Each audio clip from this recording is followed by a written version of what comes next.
Hello and welcome to the very first episode of No Ordinary Monday. Thank you so much for joining us. I'm so excited to launch this show for you guys. Even in these sort of early stages, I have a really fantastic lineup of guests already. I am your host, Chris Barron, and I've been a documentary filmmaker for around 14 years or so. And during that time, I've met so many inspiring people doing cool and unusual jobs. So I thought this podcast would be a great way to share their stories and career insights with the world. So the way this show will work is each week I sit down with a guest who has an interesting career story.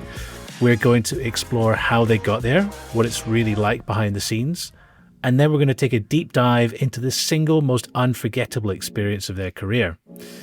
And to kick us off, my first guest spends her days searching for traces of alien life on other worlds, namely Mars.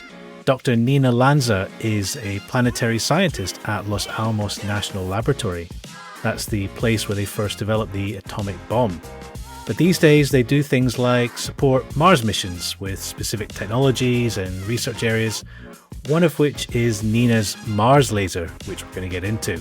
I first met Nina when she was one of the lead scientific contributors on a documentary series I made a few years back. She's a really, really fabulous communicator and just a lovely, lovely person all around. So I'm really delighted that she agreed to chat with me. Make sure you stick around for her big story, where she relives the most intense moment of her career, the launch and then the landing of the Curiosity rover on Mars. I think it's sort of famously known as the 7 minutes of terror. Yeah. So with all that said, I am thrilled to bring you my conversation with Nina. Hope you enjoy. You are listening to No Ordinary Monday. Let's get to the show.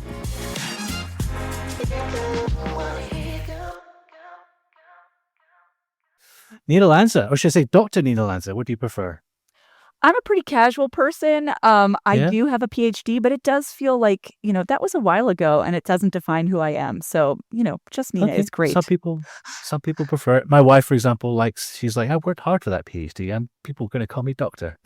I would say then in that case, if there's a choice, then, it's always good to highlight women's accomplishments and credentials without making them a big deal. So yeah, let's go doctor. Absolutely. Dr. Nina Lanza, welcome to the podcast. How are you doing today? Oh, I'm doing great. Thanks. It's a beautiful morning here in New Mexico. It's just that perfect, sunny, but not yet too hot. It's lovely. Amazing. Well, you and I actually, we know each other from a previous project. We worked together on a documentary series called Lift the Ice, in which you were fantastic as one of the, what we call super contributors, and led one of the episodes called Alien Ice, I think it was, which is very fitting for what it is you do, because we sent you to one of the northernmost islands in the Arctic Circle in Canada. Oh, yes. Oh, that was so much fun. I cannot tell you. It was such a fun project. So that's the northernmost point I've been thus far, Axel Heiberg Island, to the Mars Research Station, no less. That's the McGill Arctic Research Center. So it was great to say that maybe I was on Mars for a moment. And it was just what an amazing time to really learn about what research others are doing up there, just as I am thinking about research that I'm also doing. So yeah, that was a super fun project. Well, yeah. So basically, speaking of Mars, I think where a big great place to start is if you just explain to us what you do. When people ask me what I do for a living, it really depends on who I'm speaking to. A lot of times I'll just say, I work on a spaceship on Mars. That's true. Sometimes I'll say I zap rocks with a laser on Mars. If I'm speaking to a professional conference, I might call myself a planetary scientist. So I think, broadly speaking, I am a geologist who works on rocks on other planets, primarily Mars. And the way that I do that is through our remarkable rover missions. So we can actually command our rovers to go look at specific rocks and tell us a little bit more about them. So it's really the best job ever. I mean, it's my childhood dream. My childhood dream was to work on a spaceship with lasers, and I'm doing that now. I never gave up the dream.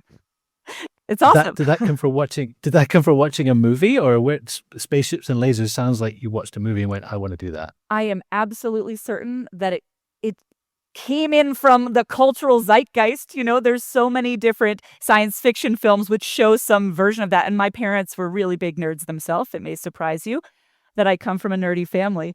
But, we've read a lot of science fiction. We watched a lot of the original Doctor Who series, had a lot of excellent special effects, as everyone can remember, some good pasted on lasers.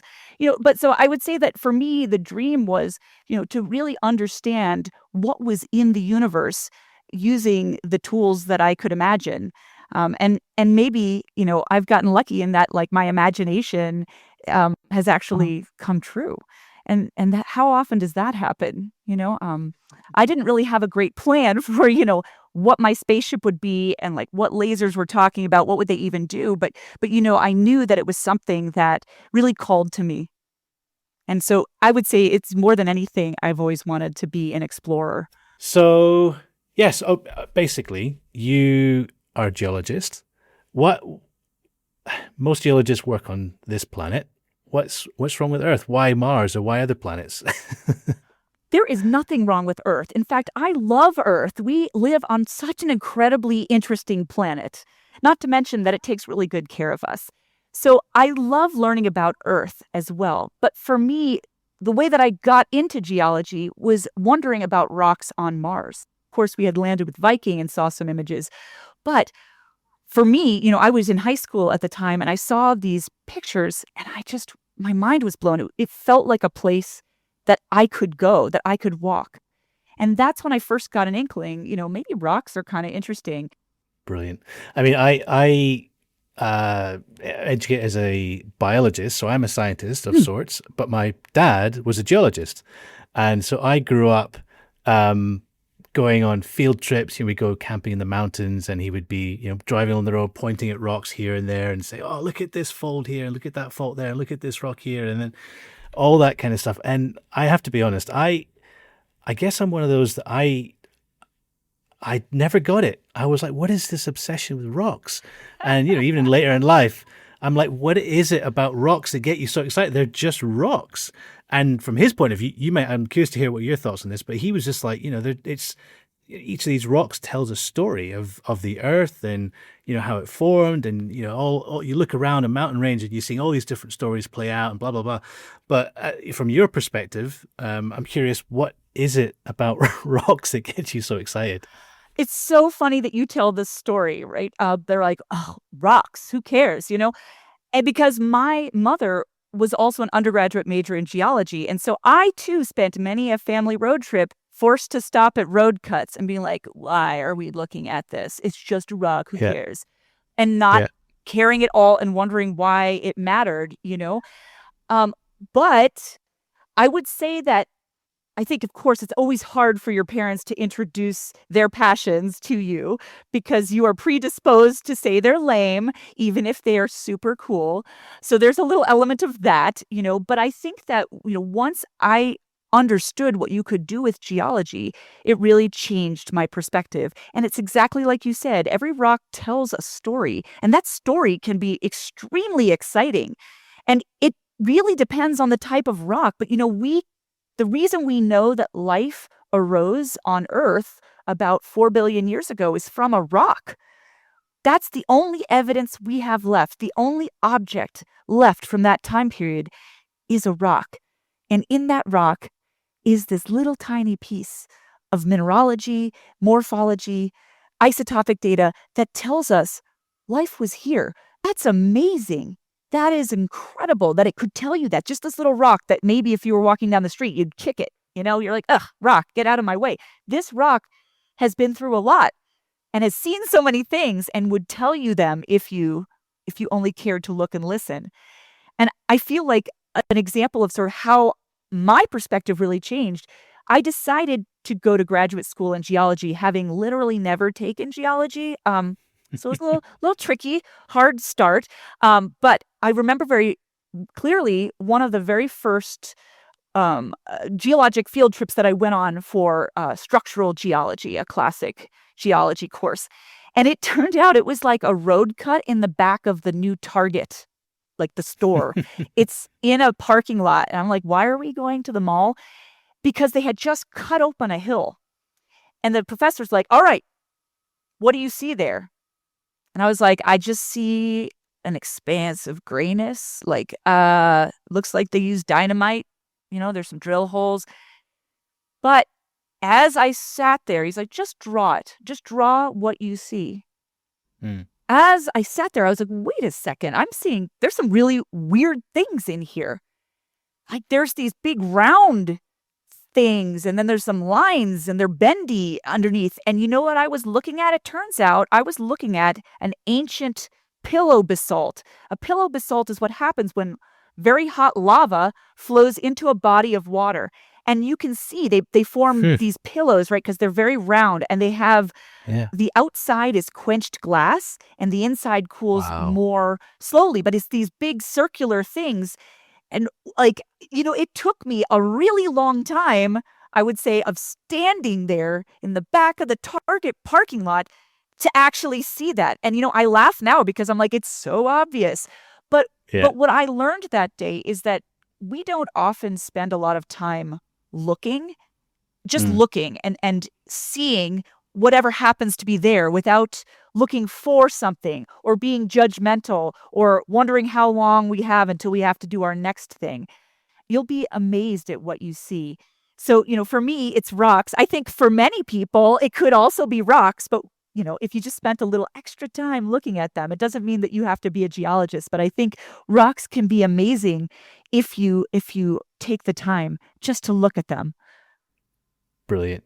Everyone just give rocks a bit more love when you're out for a walk. I mean, I try really hard not to be like, hey guys, look at this rock, because I don't need to be that person. But if somebody asks me, I am super ready to talk about it. Yeah. My dad still does it to this day, by the way. Love it. I think I said it literally earlier this week. I was took a picture of something, and he was just like, that's some sort of, it wasn't a basalt, but I think it was something else. But yeah. Yeah, give your dad my contact information. We will go for a hike. It'll be a delight. You can stay home. It's fine.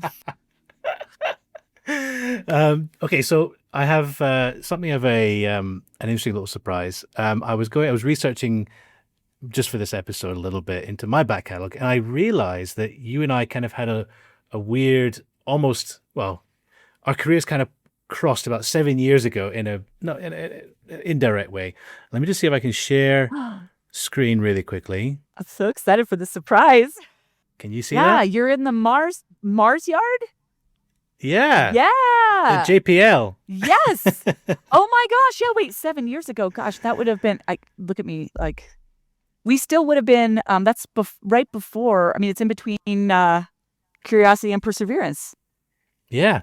So we were filming a documentary about, weirdly, about the human brain. And we were the last episode was about technology and, those sort of how our intelligence has helped us place things on other planets and how we've extended our consciousness, across worlds and all this kind of stuff. So it's kind of esoteric, but we got to film with a presenter in the Mars yard. And this is, I thought it was relevant because this is your, your baby in essence, isn't it? That's right. This is the Curiosity double. In fact, I can't remember. They have another name for her. Oh gosh, I'm see, bad mom. I can't remember. I can't remember. But yeah, no, this is such a cool. I mean, what a cool place for folks hear about the Mars yard, but it's really hard to understand how incredible it is. Right, you have this full mock-up of Curiosity rover, now also the Perseverance rover. There's two of them, and we can drive them around in I'll say a Mars-like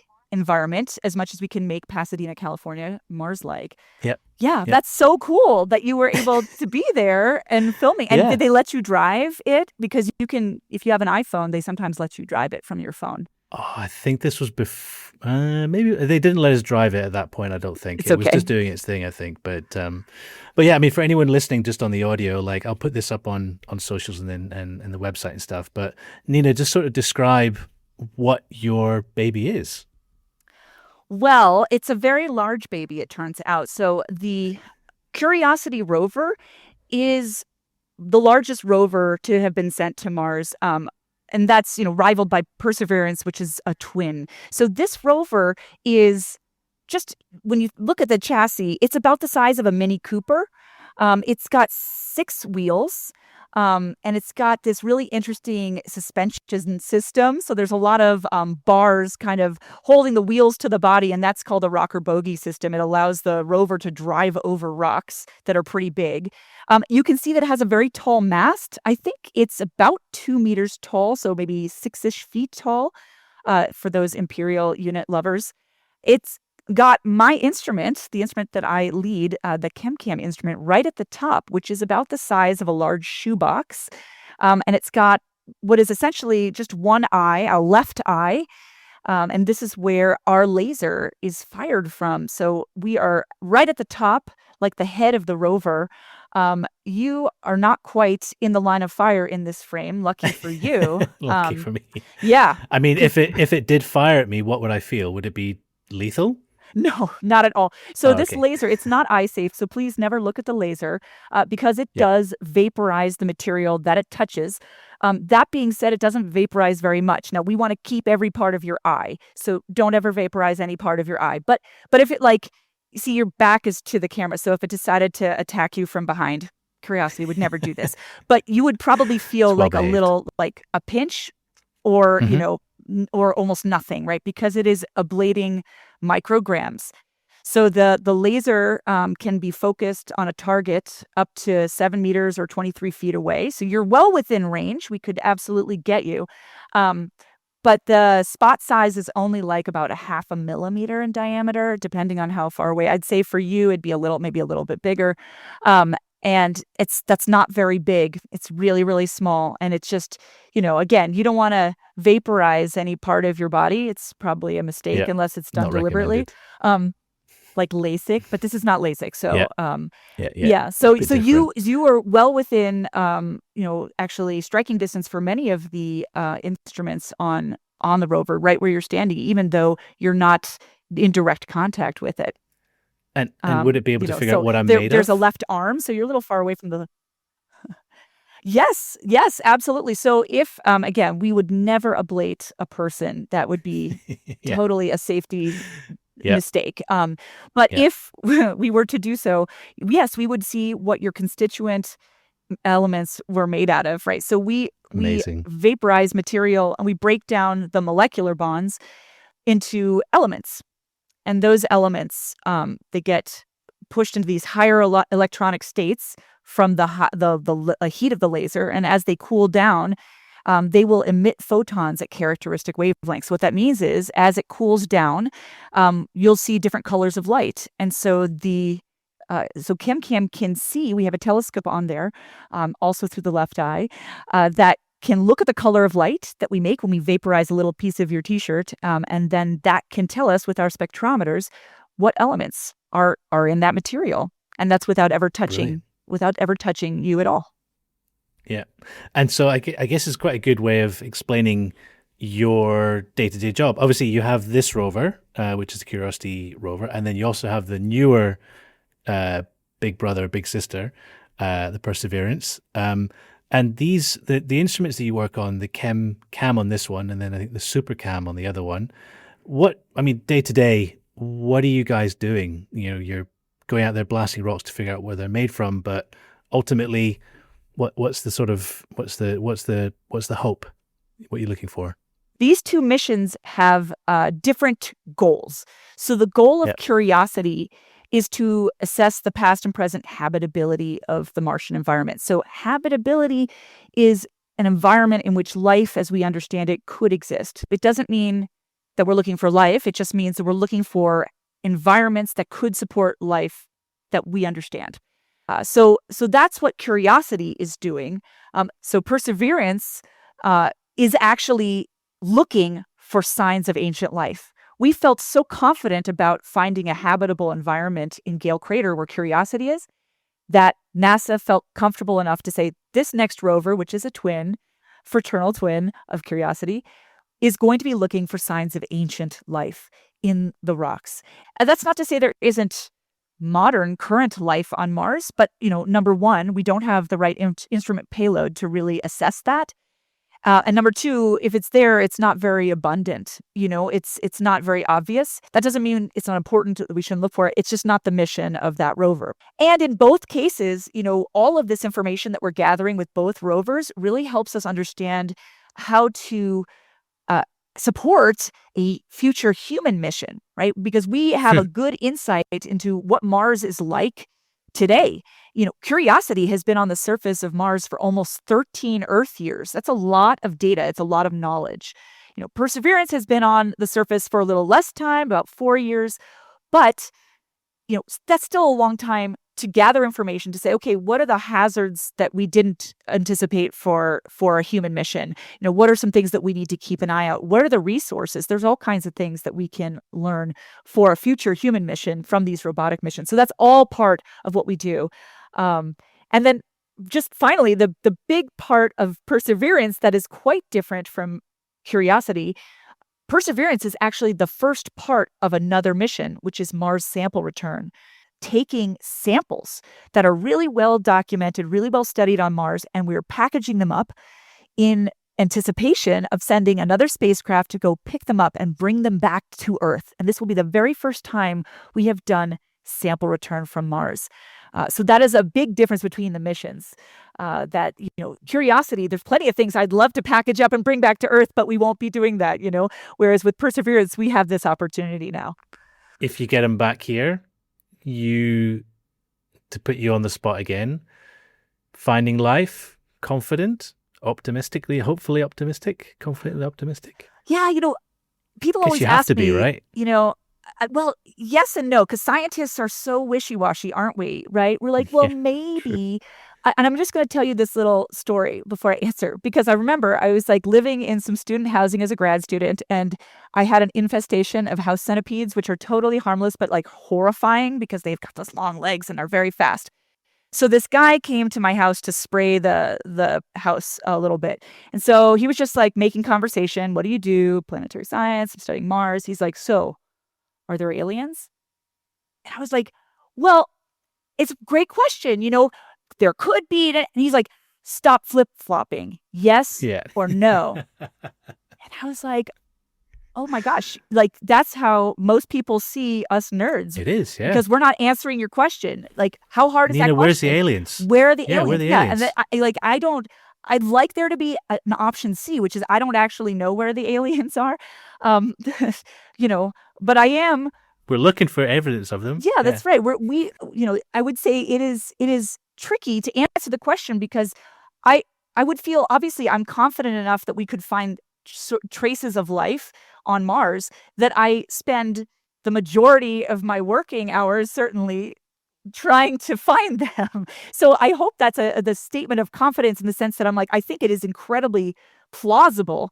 But I also, as a scientist, cannot commit to saying, I know they're there, I just have to find them, because that's faith, which there's nothing wrong with that per se. But in our field, we're not here to prove our pre-existing beliefs. We're there to figure out what is really there.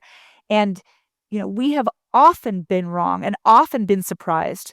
And that's why it's so important to keep your mind open to the possibilities, even when those possibilities might not feel as exciting. Maybe microbes didn't make these rocks, but whoa, there was some really weird chemistry that we never thought existed on Mars and that doesn't exist on Earth. That's still really interesting. I know maybe less interesting to the public, but still we have to view it in that way, we have to, we are confident enough that we are spending our careers doing this. Yeah, but we will not commit to an answer when we don't have one yet. Fair enough. Okay, brilliant. Well, listen, you get up every morning and you work on a instrument that is a countless number of miles from Earth. It cost multiple billions of dollars. In that career that spanned, a long time, and you've done so much, I mean, is there a significant moment in all of that you would tell the grandkids, or, that just feels like this is, something that is, it sticks with you as a real career highlight or something like that? Yeah. Oh my goodness. Yes. I mean, there have been so many thrilling moments, so many moments of discovery.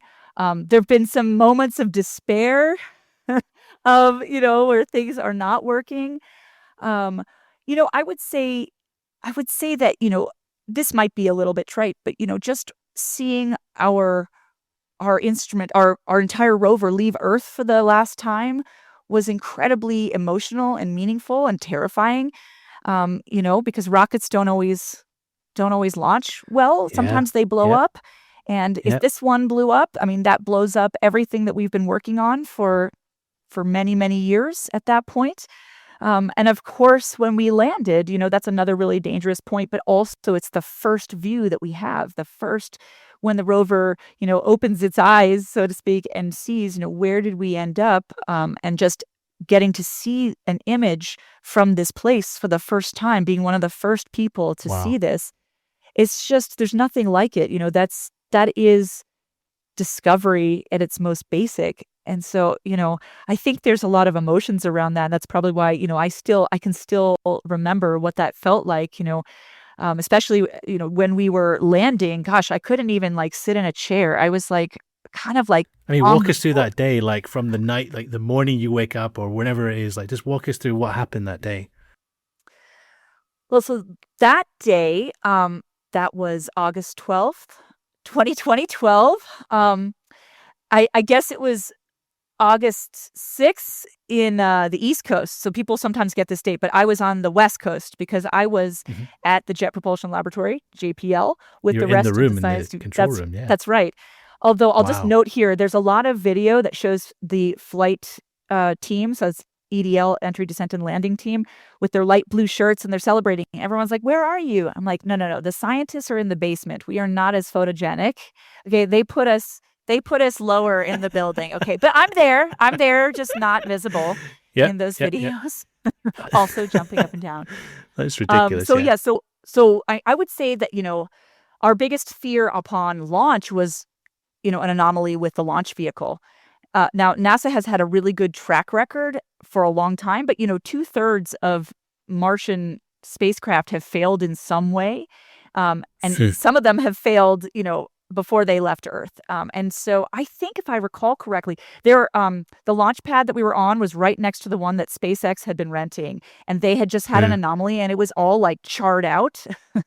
Oh man. Oh. And you're like, oh, like cool, and it was just a kind of reminder that things can blow up. Was a little um, anxiety inducing for me, and just being there. And we had a few. There's a launch window that's about 2 weeks wide. And Yeah. so they can scrub the launch for any number of reasons. In fact, they did. The first time, they were like, we're not going to do this. The weather's bad. And so it's Yeah. kind of like, and you get all hyped up and you're there, and then you're like, oh, I guess we're not going to do this. But, when we were actually sitting there and when we did launch, they have a lot of pauses in the countdown. That's just to confirm that things are working. This is, again, we're trying to be as careful as possible. Um, Yeah. when they pause that timer, you're like, ugh. God.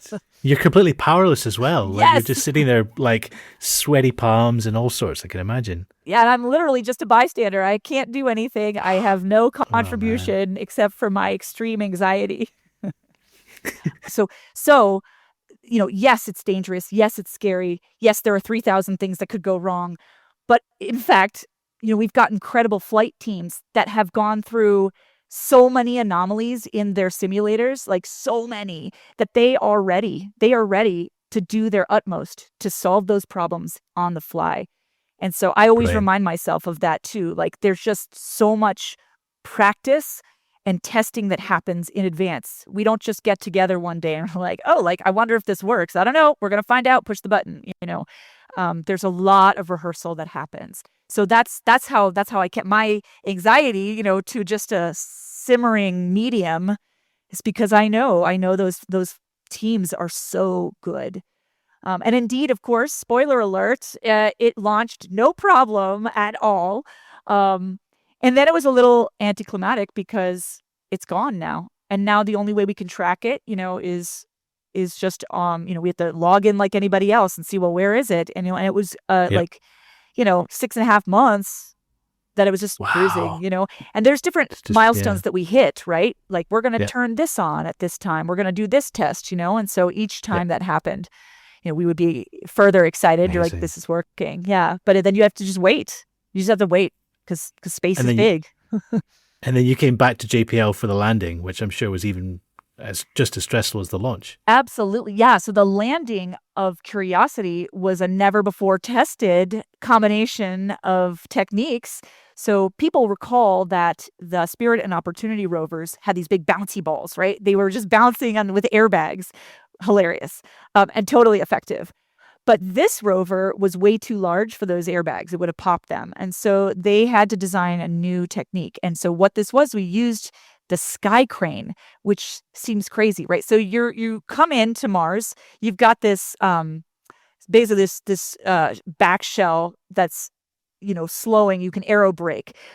So there's a lot of friction from the atmosphere, but there's not a lot of atmosphere on Mars, so you really can't use it to slow yourself down enough. So then you got to pop that shell off, and then the rover was going to be popped out of this contraption, lowered on a tether on this sky crane, which was like a bunch of retro rockets pointing downward. And so that was going to slow it down enough so that it could land very gently on this tether on the surface. And then the sky crane would cut the tether and go off to like fall not on the rover, hopefully, fingers crossed, very complicated sequence of things, and it all had to be Yeah. autonomous, right? We could not Yeah. help the rover through it. And by the way, we really couldn't test we couldn't test this entire thing because the conditions on Mars are different. So you can test different components to make sure that they work, but you don't know how they work together until you actually land on Mars. So it was like, that's like the first time the whole thing was done.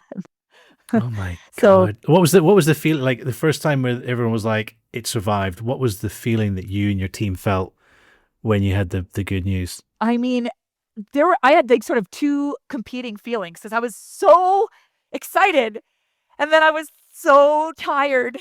I was like, yeah, I gotta lie down. Like, cause holding anxiety into your body is actually really, really exhausting. Yeah, So I I'm can just like, imagine. "Woo!" We did it, guys. But then, once we realized that we were good. We had Yeah. there's a whole series of choreographed checks that we've got to do. We've got to unfold the mast, right? So Yep. so ChemCam wasn't going to be even usable until after that mast comes up. And it's a little scary because the mast is held down by these bolts and they're exploding bolts to break Oh them. wow. Yeah, right Yeah. by your precious instrument Delicate with instrument. with optics that you don't want to, blow up. God. So, it's a little scary. You're like, I hope that works out, because it's right there. It's right there. So you're blowing something up. And then you've got to lift the mast up and then do the whole mast checkout. So, it took, Amazing. I think our first data were taken on Sol 13 of the mission. So that's 13 days in because that was the time where all the mast was up. We had done all the checks and we were ready to run our first official sequence. So that Amazing. 13 souls, that's like 2 weeks basically. So, but yeah, I mean, like we were so thrilled. We were so excited. We actually printed out the first spectrum that we ever got. It was on a rock that we had named Coronation, a very glorious, Yeah. auspicious name. It's just honestly just a little rock. Like you could hold it in your hand. You'd probably step on it if you went hiking. Um, and we printed out the spectrum in this huge banner, and then we just like put it in front of our door so that everybody who came into our instrument room would have to like duck under it. I'm like, look at our data. It's It's amazing. amazing. We did it, Do you guys. I mean, first things first, I guess all of that experience, and you've now had plenty of time to sort of digest on it, but has those experiences of doing something so historic, something so monumental, like what have you taken from that, as an experience? Is anything you've learned personally or professionally from it? I don't really want to sound trite, but honestly, I feel so lucky. I feel like one of the luckiest people in the world because I got to live this childhood dream and in such a direct way. I got to work on a spaceship. I got to see it leave Earth. I got to see it land on another planet. And I'll always feel like such a lucky person that got to be something that I got to do and I got to experience it. And I hope that I That's can at cool. least, do my best with that. And what I mean by that is to like to do good science and also to communicate science to help other people, who were not able to be there. There are people who weren't even born who now have Yeah. questions about that. My son Yeah. wasn't born.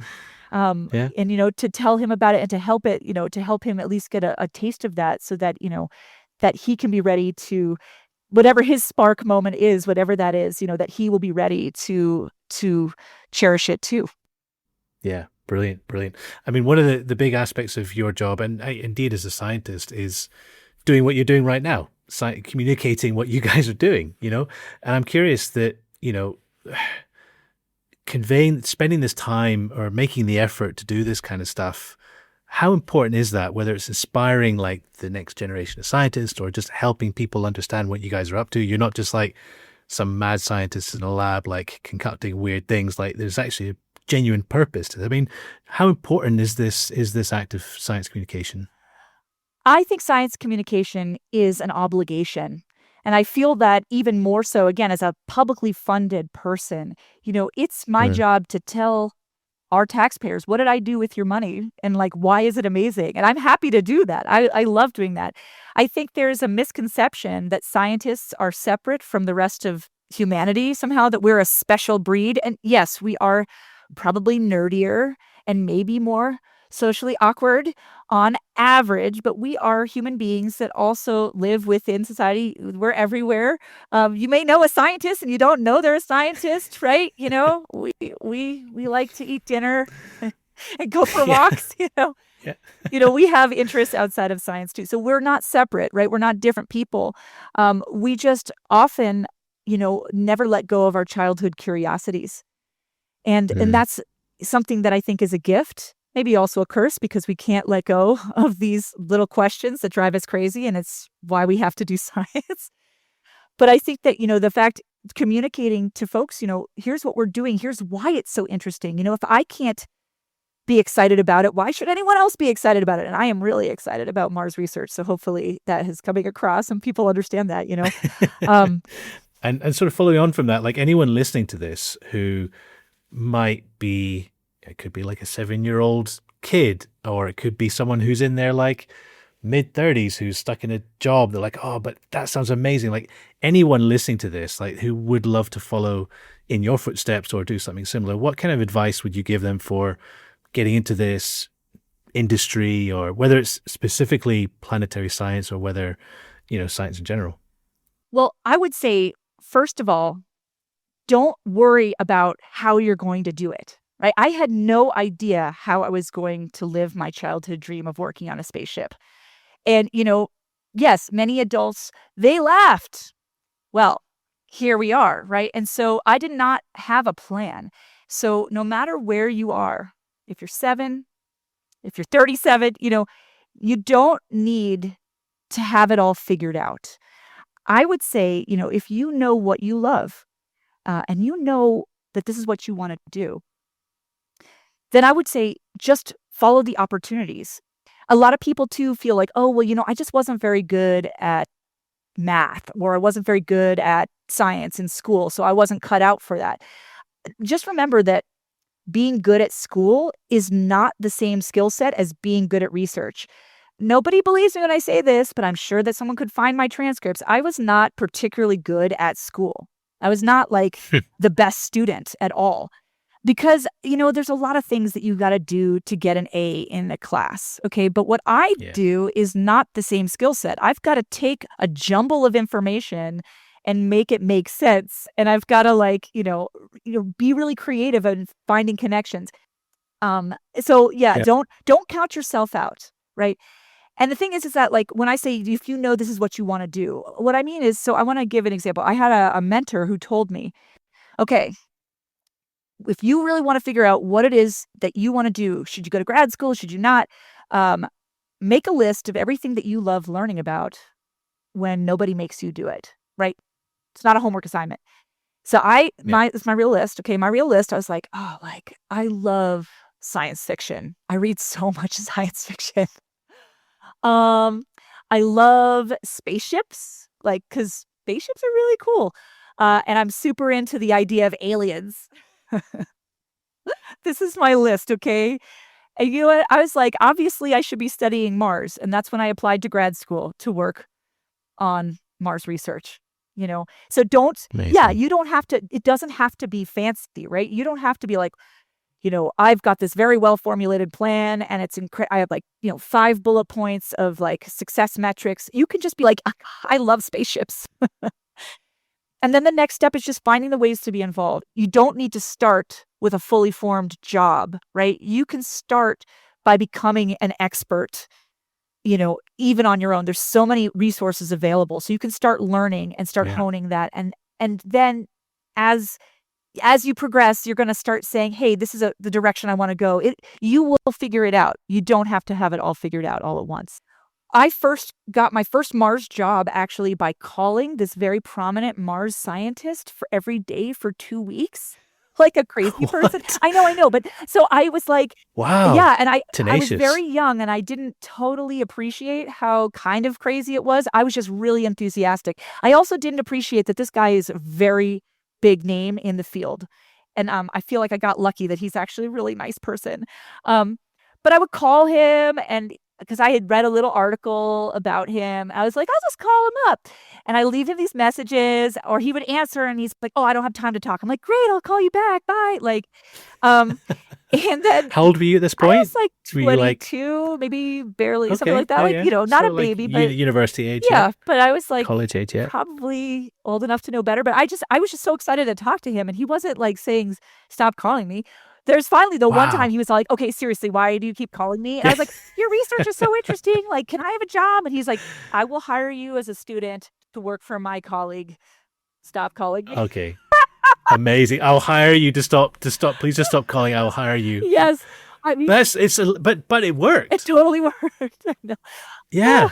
That's the thing. Well, and I Wow. actually got to work. I mean, I still talk to him to this day, and he doesn't remember it that way. He's like, "No, you were so smart." And I was like, "I was crazy. I was weird. Like, I know that." But like, we're still colleagues. He actually just recently had like, it was like, an 80th birthday celebration of his Yeah. accomplishments, and I was one of the speakers there, and I got to be like, Oh, that's sweet.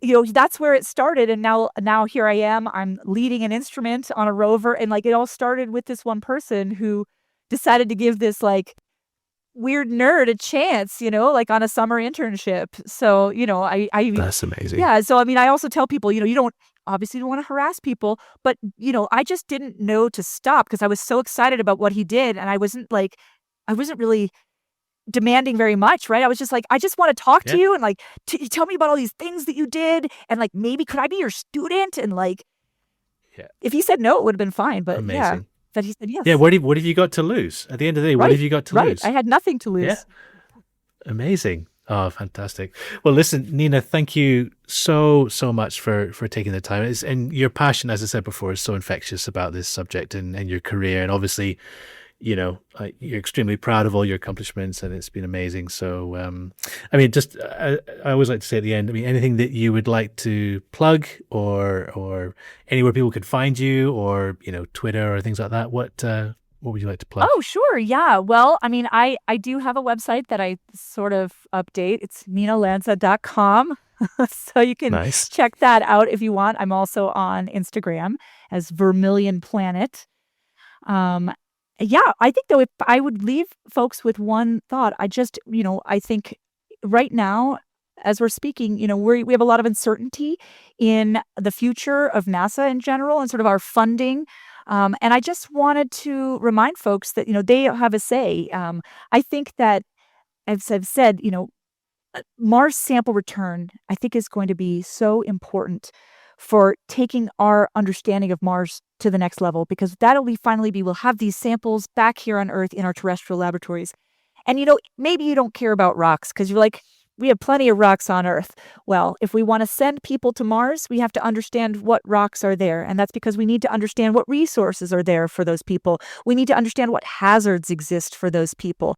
There's so many things that we need to do if we're going to send people there. It's all based on what are these rocks made out of? And we are right on the cusp of that. So I would say, if you have any desire to support, that mission, to please talk to folks about it. You can talk to your lawmaker, you could talk to your friends and family. And if you wanted to know more, take a look, because I think it's a really important mission that at first blush maybe seems unimportant, maybe seems like an extravagance. But I actually think that when folks see what we can gain, and really for such a bargain price, I would say I think it's really worth it. So I guess I hope folks can join me in being on Team Mars Sample Return. Amazing. And I think that actually extends beyond just our American listeners. In Europe, obviously, the European Space Agency may or may not play a role in that retrieval. So if you're in Europe, you can do the same. Speak to your lawmakers or your representatives that you may know, or I don't know, just do what Nina did and bombard ESA until they go and send a spaceship to go and get the Mars samples. Yeah. I know. Yes. I mean, it's true. So yes, and thank you for bringing this up, because Mars Sample Return is not a U.S. mission. It's a international mission.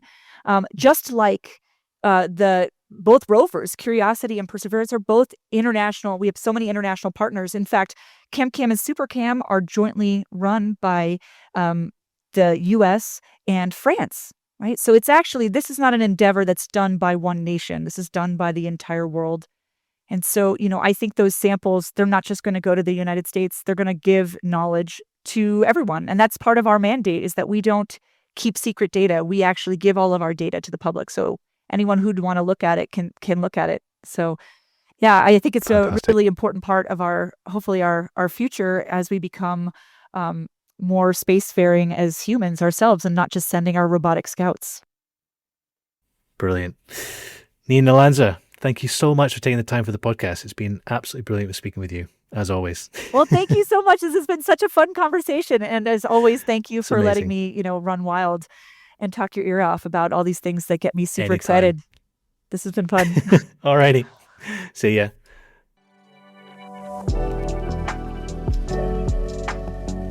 And that is it for this first episode. I want to say a massive thank you again to Nina for taking the time to share her amazing stories with us, and a huge thank you to you all as well for listening. For photos, links, and more about this episode, please head to noordinarymonday.com and look for the episode page. You can also find information on our socials via Linktree. Our handle is noordinarymonday. If you have questions or want to share your own career story with us, we'd love to hear from you. Please get in touch via our socials. You can also email hello, HELLO, at noordinarymonday.com, or you can use the Submit Your Story page on our website. And if you enjoyed this episode, please do 2 really quick things for us. Give us a 5-star rating and review, and tell a friend. It really helps us grow the show and attract more amazing guests and inspire new listeners. And in next week's episode, we explore the crazy world of an adventure cinematographer. My guest is Emmy Award winner Keith Partridge. He takes us behind the scenes of some of the craziest stuff he's ever done, most of it dangling perilously off a rope. And then he also goes into the near-death experience that he had high in the Peruvian Andes. It's one you're not going to want to miss. So please subscribe wherever you get your podcasts so you don't miss out on the latest episodes. This show is produced, hosted, and edited by me, Chris Barron.